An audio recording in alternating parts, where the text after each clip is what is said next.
बिस्मिल्लाहिर्रहमानिर्रहीम। अस्सलाम वालेकुम। उम्मीद करते हैं आप सब खैरियत से होंगे। आज मैं आपके साथ शेयर कर रही हूँ घर में पनीर कैसे बनाना चाहिए। आप कहेंगे पनीर बनाना तो सबको आता है। जी, पनीर बनाना तो सबको आता है। दूध में नींबू या सिरका डालना सबको आता है, लेकिन उसके बाद पनीर की जगह रबड़ बन जाना या बिखर जाना, और जब हम उसे खाएं तो ऐसे महसूस हो कि हम तो कोई रबड़ या च्युइंगम खा रहे हैं। तो ऐसे पनीर नहीं खाना हमें हमें तो बस बिल्कुल बाज़ार जैसा, हलवाई जैसा नरम और मक्खन की तरह काटने वाला पनीर चाहिए, जो सिर्फ दिखने में मज़ेदार ना हो, खाने में भी बहुत मज़े का हो। तो चलिए बनाना शुरू करते हैं। बिस्मिल्लाहिर्रहमानिर्रहीम। मैंने ये स्टील का देचका लिया है। तो इसमें जो है सबसे पहले थोड़ा सा हमने पानी डालना होता है, क्योंकि फुल फैट दूध होता है तो वो नीचे से फिर लग जाता है, जिससे हमारे जो पनीर का जायका टेस्ट है वो ख़राब होता है। तो लाजमी थोड़ा सा पानी जो है डाल लिया करें। यहाँ पे मैंने जो है फुल फैट 2 लीटर दूध लिया है, ये इसमें शामिल कर देंगे और इसको जो है हाई फ्लेम पे चूल्हे पे रख देंगे और इसको 7 से 8 मिनट तक उबालेंगे, ताकि ये जो है अच्छी तरह इसमें 7 से 8 मिनट तक उबाल आ जाता है। उसके बाद भी हमने लो फ्लेम पे इसको 5 से 6 मिनट तक उबालना है, ताकि हमारा जो दूध और भी अच्छी तरह गाढ़ा हो जाए। अब आप देख सकते हैं कि अच्छी तरह इसमें उबाल आ चुका है, लेकिन मैं मुसलसल जो है चम्मच चला रही हूँ, क्योंकि मैंने इसमें जो उबलाई है वो मैंने नहीं देनी, और दूध जो है वो और भी इससे गाढ़ा हो जाता है। यहाँ पे मैं इसको सिरके के पानी से फाड़ रही हूँ। आप जो नींबू के जूस से भी इसको फाड़ सकते हैं। एक बड़ा नींबू ले लें, उसका जूस निकाल लें और आधे गिलास पानी में उसको डाल लें। यहाँ पे मैंने जो है सिरका लिया है, 3 टेबल स्पून मैंने सिरका ली, आधा गिलास पानी में मैंने इसको डाल दिए।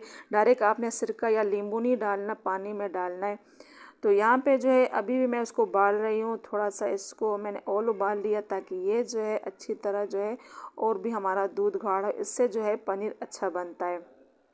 यहाँ पे जो है या तो फ्लेम बंद कर दें या स्लो कर दें। मैंने फ्लेम जो है बिल्कुल बंद कर दिए, और जो सिरके वाला पानी है थोड़ा थोड़ा मैं इसमें शामिल कर रही हूँ। और अब आप देख सकते हैं कि जो चम्मच के ऊपर जो है ये जो है जमना शुरू हो चुका है।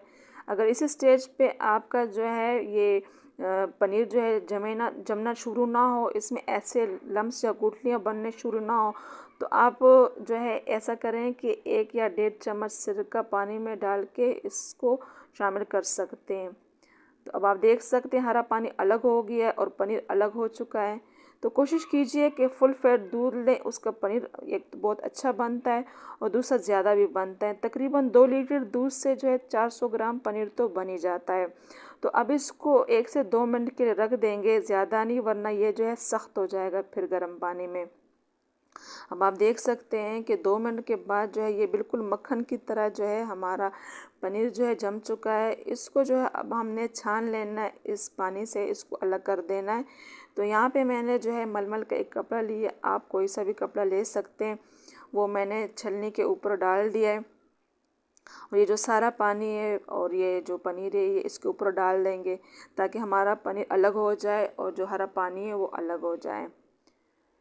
तो इस पानी को भी आपने ज़ाया नहीं करना, इससे भी आप सूप बना सकते हैं, सालन की ग्रेवी में भी काम ला सकते हैं। ये भी बहुत अच्छी होती है, इसकी जो सूप की ग्रेवी होती है या जो सालन जो भी होता है, आप इससे इसको बना सकते हैं, तो अच्छा मज़े का टेस्टी बनता है। तो इसके चारों कोने हम ऐसे पकड़ लेंगे और जो है इसको हमने दबा दबा के इसका जो है पानी निकाल देना है। लेकिन इससे पहले इसी पानी में हमने इसको 3 से 4 दफ़ा ऐसे डुबकियाँ देनी है और ऊपर इसको झटके देने हैं ऐसे करके, ताकि ये एक शेप में आ जाए, क्योंकि अभी भी फ़िलहाल अलग अलग लम्स इसके जो है गुठली अलग अलग हैं। तो हमने इसको एक शेप में लेके आना है। तो बस 3-4 दफ़ा आप ऐसे दोहरा लीजिएगा, फिर इसका जो पानी है, जो हरा पानी है, इससे इसको निचोड़ लीजिएगा। कोशिश कर लीजिएगा कि ज़्यादा दबाव ना पड़े, सूती कपड़ा होता है तो ये फिर फटने का डर होता है। तो आपने कोशिश करना है कि ऐसे दबा दबा के इससे ये जो हरा पानी है वो निकाल दे। और फिर इसको हमने जो है ठंडे पानी से अच्छी तरह धोना होता है, क्योंकि इससे जो जो नींबू का जो या सिरके का जो टेस्ट होता है वो हमने वो करना हटाना होता है। तो आप देख सकते हैं कितना सफ़ेद हमारा पनीर बन के तैयार हुआ है, लेकिन अभी भी इसमें थोड़ा बहुत पानी कसर होती है। तो इसके ऊपर हमने वज़न डालना होता है 3 से 4 घंटे के लिए। तो ये मैंने देचके का वो जो ऊपर वाला ढक्कन होता है वो लिया है। तो इसी स्टेप पे इसको ऐसे रख देंगे, ताकि ऊपर से भरा हुआ हम ये रख दें देज का, तो वो गिरे ना। और थोड़ा सा मैंने इसमें पानी डाले, उसको ज़रा पोजीशन इसकी सही कर ले ताकि ये गिरे ना। फिर उसके बाद जो है जब ये अच्छी तरह सेट हो जाए, फिर उसके बाद इसको फुल पानी से आप भर लें। आप कोई भी चीज़ रख सकते हैं। आप देख सकते हैं कि अभी भी इससे पानी निकल रहा है। और ये जो है इसको हमने 4 घंटे लाजमी रखना होता है। ये अभी 1 घंटे बाद की मैं आपको दिखा रही हूँ। आप देख लें 1 घंटे बाद भी थोड़ा थोड़ा इससे इसका पानी निकल रहा है। तो 4 घंटे बाद हम देख लेते हैं कि हमारा पनीर कैसे बना है। अल्हम्दुलिल्लाह हमारा पनीर जो है बिल्कुल परफेक्ट तैयार हो चुका है और ये अपनी शेप में भी आ चुका है। अब आप देख सकते हैं कि इसमें कोई गुठली, कोई लम्स वगैरह नज़र नहीं आ रहे। और ये बिल्कुल सॉफ्ट जो है, बिल्कुल बाज़ार जैसा जो है पनीर बन के हमारा तैयार हो चुका है। पनीर एकदम से नहीं बनेगा, धीरे धीरे बनेगा। आपने जो है चम्मच को ऐसा ऐसा चलाना है। आप देख ले कितना नरम और सॉफ्ट, बिल्कुल बाज़ार जैसा हमारा पनीर बन के तैयार हो चुका है। अब इसको काट लेते हैं। और ये है कि हमने बिल्कुल देख लें आप कैसे नरम मक्खन की तरह ये कट रहा है। इसको जो है हम स्लाइसेस में भी ऐसे रख सकते हैं और ऐसे 2 स्लाइसेस में करके भी इसको हमने फ्रिज में रखना होता है, पानी में रखना होता है इसको लाजमी, क्योंकि इससे इसका टेस्ट ख़राब नहीं होता। 5-6 दिन तक आप इसको इस्तेमाल कर सकते हैं।